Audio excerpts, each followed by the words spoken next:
நம்மாழ்வார் தன்னுடைய அன்பை வெளிப்படுத்த நிறைய விதமான பாடல்களை பாடியிருக்கார்.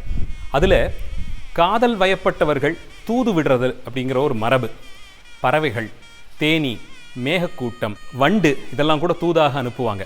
நம்மாழ்வார் அந்த விதத்தில் 4 பறவைகளை தூதாக அனுப்புகிறார். இங்கிருந்து புறப்பட்டு கேரள தேசத்துக்கு போகிற பறவைகள் கிட்ட அங்கே இருக்கக்கூடிய திருத்தலத்திலே உறையும் பெருமானிடத்தே தன்னுடைய காதலை சொல்லும்படியும் தனக்காக வேண்டி ஒரு முறை கைகூப்பி தொழும்படியும் எல்லாம் கேட்பார். ஆழ்வாருடைய காதல் திருமால் விஷயத்தில் அது தலைவன் தலைமகள்ங்கிறதெல்லாம் தாண்டி இதுபோலே மனம் கவர்ந்த தம்பதிகள் இருக்க முடியுமாங்கிற கேள்வியில் தான் நம்மளை கொண்டு போய் நிறுத்தும். வணக்கம் நேயர்களே, நம்மாழ்வாரும் நவதிருப்பதிகளும் நிகழ்ச்சி வைகாசி விசாக நம்மாழ்வார் சிறப்பு நிகழ்ச்சியாக நடந்துகிட்டு வருது. அதில் இன்னைக்கு நாம் தரிசிக்க இருக்கும் திருத்தலம் நவதிருப்பதிகளுக்குள்ளே இரட்டை தலங்களாக இரட்டை திருப்பதி என்ற பெயராலேயே அழைக்கப்படும் தொலைவில்லி மங்கலம் என்னும் திருத்தலம்.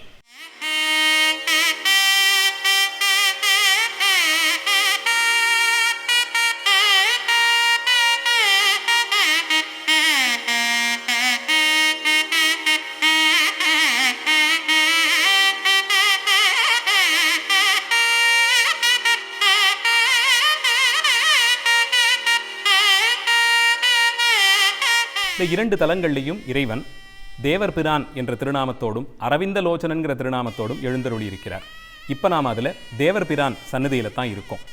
இரட்டை திருப்பதியினுடைய முதல் திருத்தலம். இங்கே அவர் எப்படி வந்து சேர்ந்தார்? ரொம்ப அழகான ஒரு புராண கதை. சுப்ரபர் என்ற ஒரு மகரிஷி, அவர் ஆத்ரேய கோத்திரத்தில் வந்தவர். அந்த மகரிஷி பல தலங்களுக்கும் சென்று இறைவனை வழிபட்டவர். மனம் ஒன்றி ஒரு இடத்திலே தங்கி ஒரு யாகம் செய்து திருமாலை வழிபட வேணும்னு ஆசைப்பட்டார்.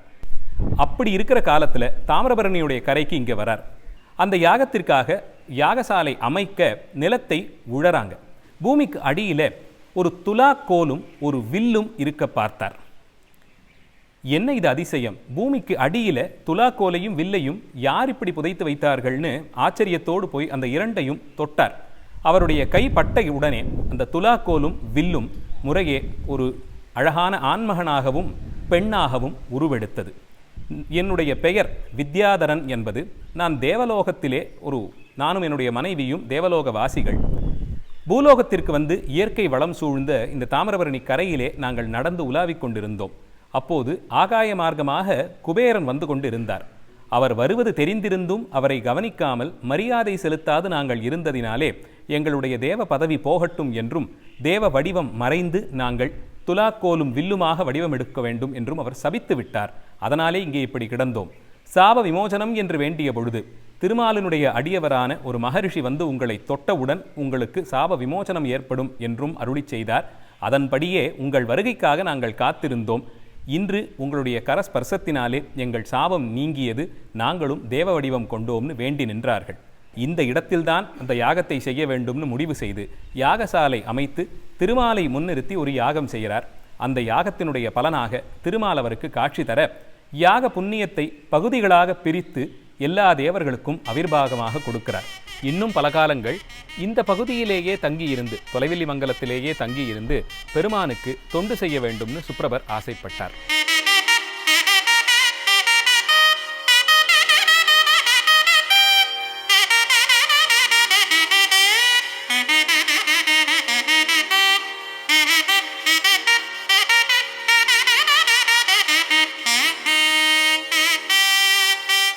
தாயார் பாசுரமாகவும் இல்லாது தோழிகளுடைய பாசுரமாக தொலைவில்லி மங்கலத்துக்கு பாடுறார் ஆழ்வார். துவளில் மாமணி மாடமோங்கு தொலைவில்லி மங்கலம் அப்படின்னு ஆரம்பிக்கிற பதிகம்.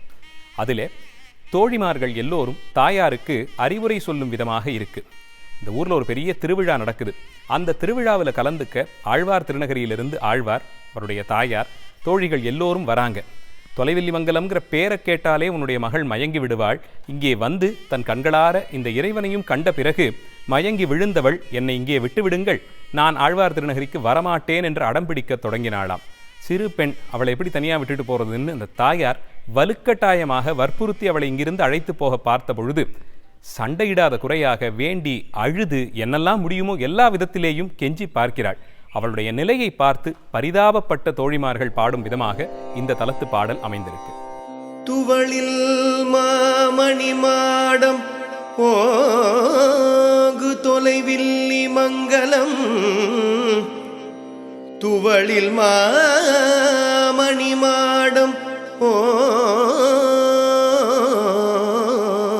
தொலைவில்லி மங்கலம் தொழுமிவளை நீரினி அன்னை மீர் உமகாசையில்லை விடுமினோ தவளவொன் சங்கு சக்கரமென்றும் தாமரை தடங்கனென்றும் குவளையொன் மலர்கங்கள் நீர் மல்க நின்று நின்று குமுறுமோ குமுறுமோ கண்கள் நீர் மல்க நின்று நின்று குமுறுமோ.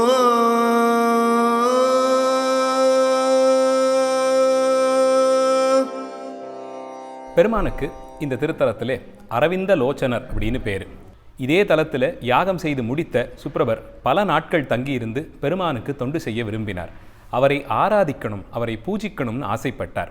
அதனால் தேவர்பிரான் சன்னதியிலிருந்து வடக்கே இருக்கக்கூடிய தாமிரபரணியினுடைய கரைக்கு தினமும் சென்று அங்கே பூத்து குலுங்கியிருக்கும் தாமரை பூக்களை பறித்து கொண்டு வந்து பெருமானை அர்ச்சனை செய்வார். இவர் ஸ்ரத்தையோடு நதிக்கு போய் அங்கிருந்து அந்த பூக்களை எல்லாம் பறித்து கொண்டு வந்து தனக்கு அர்ச்சனை செய்யும் அழகை பார்க்கணும்னு பெருமானும் ஆசைப்பட்டார். பக்கத்தில் இருக்கிற அந்த தாமரை குளத்துக்கு மகரிஷி நடந்து போன பொழுது பின்தொடர்ந்து போனாராம் தேவர்பிரானான பெருமான். அங்கே தவத்திலே ஈடுபட்டபடி பெருமானுடைய திருநாமத்தை சிந்தித்து கொண்டே சுப்ரபர் குளத்திலிருந்து தாமரை மலர்களை பறிப்பதை நின்றபடியே பார்த்து ரசித்தானாம் பெருமான். அடியார்கள் செய்யும் தொண்டினாலே உகப்பவன் அடியார்கள் அந்த தொண்டு செய்வதை பார்த்தும் உகப்பிப்பானாம். அவ்வளவு மகிழ்ச்சி அடியார்களை பார்த்து விட்டால் திருமாலுக்கு.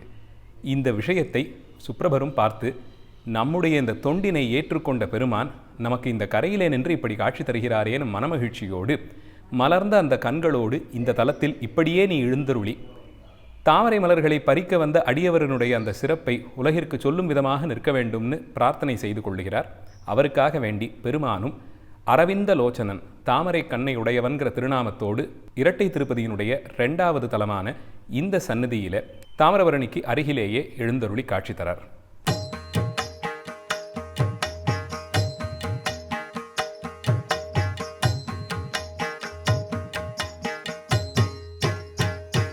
இன்றைக்கு காடு மண்டி கிடந்தாலும் இந்த திருத்தலத்தை ஆழ்வார் மங்களாசாசனம் செய்யும் பொழுது துவளில் மாமணிமாடமோங்கு தொலைவில்லி மங்கலம், நல்ல ஓங்கி உயர்ந்திருக்கக்கூடிய மாளிகைகள், அந்த மாளிகைகளுடைய முகப்பிலே அழகான மணிகளால் அலங்கரிக்கப்பட்ட மாடங்கள், இவ்வளவு செல்வச் செழிப்போடு பெரிய நகரமாக இருந்திருக்கு. இந்த திருத்தலத்திற்கு ஆழ்வார் வந்த பொழுது இங்கே பெரிய திருவிழாவும் நடந்து கொண்டிருந்ததாம். அவ்வளவு செல்வம் மல்கி கிடந்த இந்த தொலைவில்லி மங்கலம்தான் காலப்போக்கில் வளங்கள் எல்லாம் குறைந்து காடு வண்டின இடம் மாதிரி ஆகியிருக்கு. தமிழக கோயில்கள், கோயில் நகரங்களில் தான் எத்தனை வரலாற்று செய்திகள், எவ்வளவு தொன்மைகளை பார்க்க முடியுது.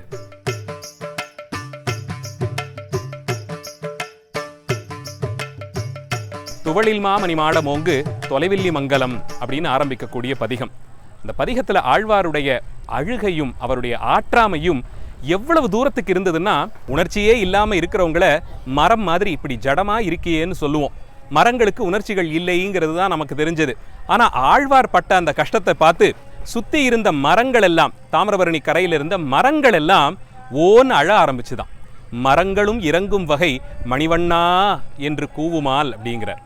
மணிவண்ணான்னு சொல்லி அந்த மரங்கள் எல்லாம் கூட அழ ஆரம்பிச்சிருச்சான் ஆழ்வார் அழற அந்த நிலையை பார்த்து. எவ்வளவு தூரத்திற்கு திருமால் பேரிலே ஆழ்வாருடைய காதல் எவ்வளவு ஆழமானதாக இருந்தால் சுற்றி இருக்கக்கூடிய ஜடப்பொருள்கள் கூட அவர் படும் அந்த காதல் பிரிவாற்றாமையை பார்த்து தாங்கிக் கொள்ள முடியாமல் கண்ணீர் வடிச்சிருக்கும். இறங்கினாள் தொரும் வாய் வெறிகி இவள் கண்ண நீர்கள் அலமர, இறங்கினாள் தொரும் வாய் வெறிகி இவள் கண்ண நீர்கள் அலமர, மரங்களும் இறங்கும் வகை மணிவண்ணவா, மரங்களும் இறங்கும் வகை மணிவண்ணவோ என்று கூவுமால் துரங்கம் வாய் பிளந்தான் உரை தொலைவில் நிமங்கலம் என்று தன் கரங்கள் கூப்பி தொழும் அவ்வூர் திருநாமம் கற்றதற்பின்னையே தொலைவில் நிமங்கலம் என்று தன் கரங்கள் கூப்பி தொழும் அவ்வூர் திருநாமம் கற்றதற்பின்னையே